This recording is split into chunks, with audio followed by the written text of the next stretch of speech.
Earlier in the chapter, we mentioned that we are interested in Gaussian noise not only because they are analytically tractable, but also because zero-mean Gaussian noise is the worst additive noise.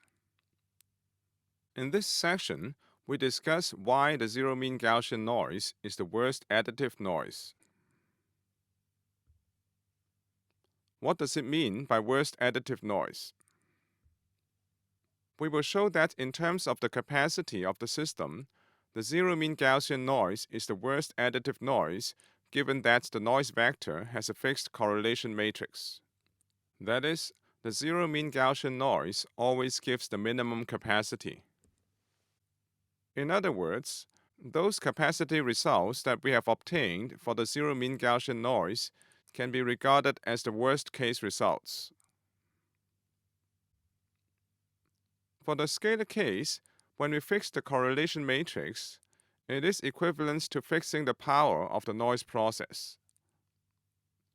For the vector case, the diagonal elements of the correlation matrix specify the power of the individual noise variables. And the other elements in the matrix give a characterization of the correlation between the noise variables. Here is the main idea of our proof. We first consider a system which we call the zero-mean Gaussian system. This is a system of correlated Gaussian channels with noise vector Z star, which is Gaussian with mean 0 and covariance matrix K, and so the correlation matrix of Z star is equal to K.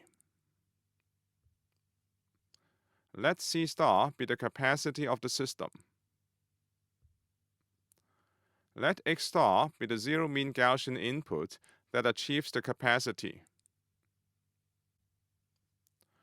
Let Y star be the output of the system with X star as input. That is, Y star is equal to X star plus Z star. We now consider another system, which we call the alternative system. This system is exactly the same as the zero-mean Gaussian system, except that the noise vector Z, which has the same correlation matrix as Z star, may neither be zero-mean nor Gaussian. Assume that the joint PDF of Z exists. Let C be the capacity of the system, and let Y be the output of the system with X star as input, where X star is the same X star as in the zero-mean Gaussian system. That is, Y is equal to X star plus Z. Now, for the zero-mean Gaussian system, the capacity C star is equal to the mutual information between X star and Y star. For the alternative system, the mutual information between X star and Y is less than or equal to C, because C is the maximum mutual information between the input and the output, and X star is a particular input.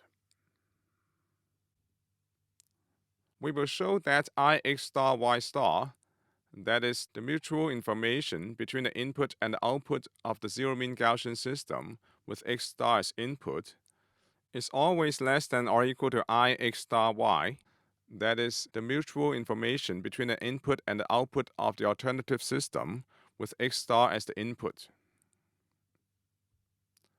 Then, we will have C star equals Ix star Y star, which is less than or equal to Ix star Y, which in turn is less than or equal to C.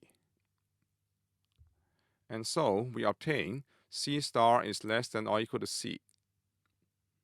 That is, when the correlation matrix of the noise vector is fixed, the zero-mean Gaussian noise always gives the minimum capacity. The main result that we need to establish in this section is formally stated in Theorem 11.32. For a fixed zero-mean Gaussian vector X star, let Y equals X star plus Z, where the joint PDF of Z exists and Z is independent of X star. Under the constraints that the correlation matrix of Z is equal to K, where K is any symmetric positive definite matrix, Ix star Y is minimized if and only if Z is equal to Z star, the Gaussian vector with mean 0 and covariance matrix K. We need to prove a few lemmas before proving theorem 11.32. Lemma 11.33 says the following. Let X be a zero-mean random vector and Y is equal to X plus Z, where Z is independent of X. Then the correlation matrix of Y is equal to the correlation matrix of X plus the correlation matrix of Z. As a remark, the scalar case of this lemma has been proved in the proof of theorem 11.21. The proof of this lemma is straightforward, and so the details are omitted here. Lemma 11.34 says the following. Let Y star be a Gaussian vector with mean 0 and covariance matrix K, and Y be any random vector with correlation matrix K. Now consider the integral of Fy star of Y log Fy star of Y dy, where Y is from minus infinity to infinity. The lemma says that in this integral, Fy star of Y dy can be replaced by Fy of Y dy, where the integration is over the support of Y. We note that a similar technique has been used in proving theorems 2.50 and 10.41 when we discussed maximum entropy distributions. In fact, this lemma is best understood in this context. Recall theorem 2.50, which says that the distribution P star maximizes the entropy of P over all probability distribution P on a support S subject to the constraints in equation 1. And here is the sketch of the proof. H of P star minus H of P is equal to minus summation P star of X log P star of X for all X in S plus summation P of X times log of P of X for all X in SP. Then in the first summation, we replace P star of X over all X in S by P of X over all X in SP. Then by combining the two summations, we obtain summation X in SP, P of X log P of X over P star of X, namely the divergence between P and P star, which is greater than or equal to 0.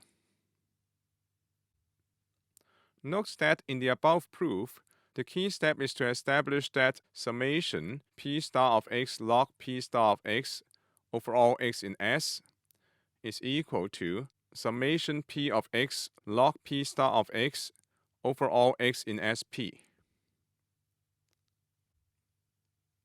Theorem 10.41, which is the continuous version and also the vector generalization of theorem 2.50, says that the PDF F star maximizes the differential entropy H of F over all PDF F defined on support S subject to the constraints in equation 2.